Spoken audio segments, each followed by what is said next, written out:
اعوذ باللہ من الشیطان الرجیم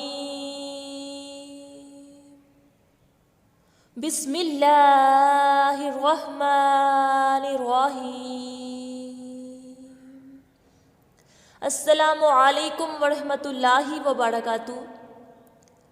آج کی ویڈیو میں آپ سے ایک بہت ہی خوبصورت حدیث شیئر کروں گی جو کہ نماز فجر اور نماز مغرب کے بعد کے اذکار کے بارے میں ہے۔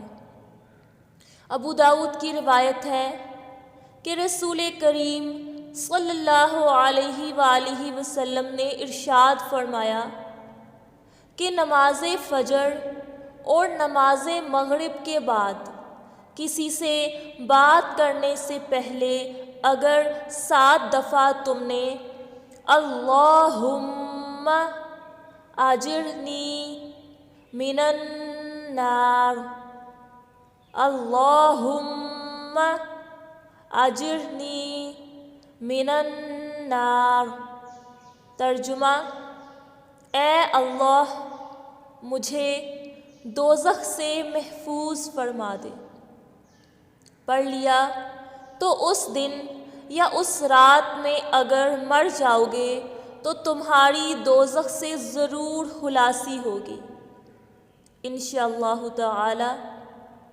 اللہ پاک مجھے اور آپ سب کو اس حدیث پاک پر عمل پیرا ہونے اور اس حدیث پاک کو اپنی زندگی میں شامل کرنے کی توفیق عطا فرمائے۔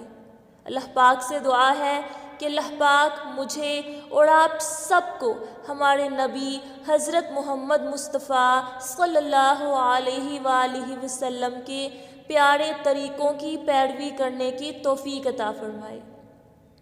اللہ پاک مجھے اور آپ سب کو تمام قرآنی اور مسنون دعاؤں کو اپنی زندگی میں شامل کرنے کی توفیق عطا فرمائے۔ اللہ پاک ہم سب کا حامی و ناصر ہو، آمین ثم آمین۔ اللہ حافظ فی امان اللہ۔